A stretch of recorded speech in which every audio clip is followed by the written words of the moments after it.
Bonjour, je suis Marie-Léa Desto, photographe française d'origine grenobloise. Je vis aujourd'hui à New York. J'ai étudié la photographie à Paris avant de partir m'installer aux États-Unis. Et j'ai mené en parallèle mon activité professionnelle de commande et mon travail personnel de photographie. J'ai exposé et publié en Europe et aux États-Unis.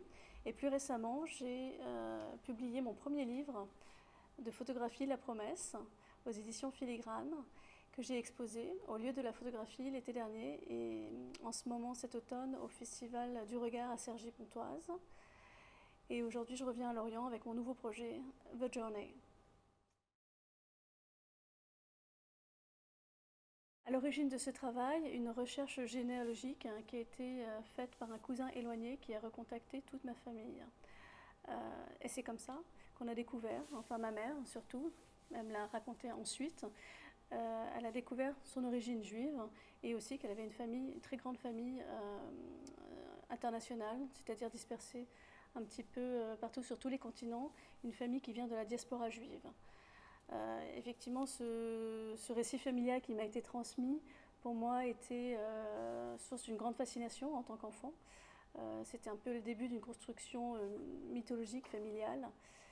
Et a grandi en moi, je pense, le désir d'en savoir un petit peu plus, mais d'avoir ma version, de retourner au pays de mes ancêtres, la Lituanie, de faire ma propre enquête et mon propre récit. Un récit qui serait pas forcément un récit de vérité, mais un récit poétique.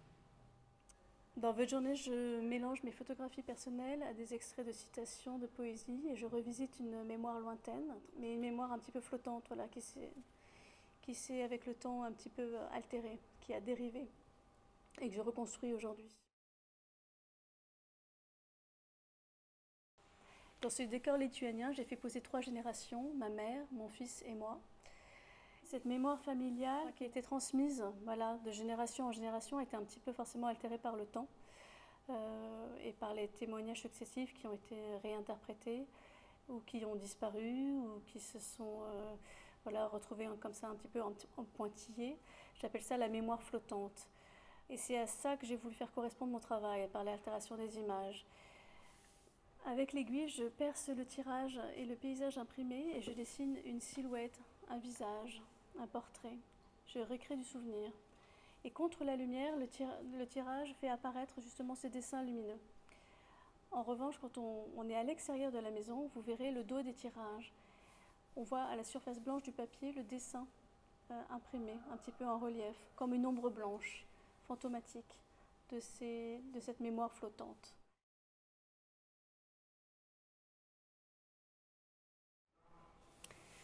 Dans The Journey, je suis partie en voyage en Lituanie, dans un pays dont je ne parle pas la langue. Mais le voyage a démarré bien plus tôt avec mon installation à New York et la découverte de ce texte, Récit d'Ellis Island de Georges Perec. Dans ce texte, Georges Perec se questionne sur pourquoi nous allons sur les lieux de mémoire chercher les traces de nos ancêtres. Et il apporte une réponse qui est nous les cherchons, mais nous nous cherchons nous-mêmes. Et c'est un petit peu le point de départ de ce travail, The Journey. Et quand j'ai commencé à travailler sur ce projet familial, sur ce projet aux racines, j'ai puisé beaucoup dans les textes des poètes lituaniens comme Jonas Mekas, poète lituanien mais new-yorkais également. Je me suis intéressée donc aux travaux de Georges Perec, mais aussi à des philosophes comme Gaston Bachelard qui questionnent le droit de rêver, et encore beaucoup d'autres auteurs contemporains. Donc, toutes ces citations ont nourri mon voyage imaginaire et introspectif. Et ces extraits, ces citations sont aussi comme des ponctuations, des échos, des résonances avec tout mon travail.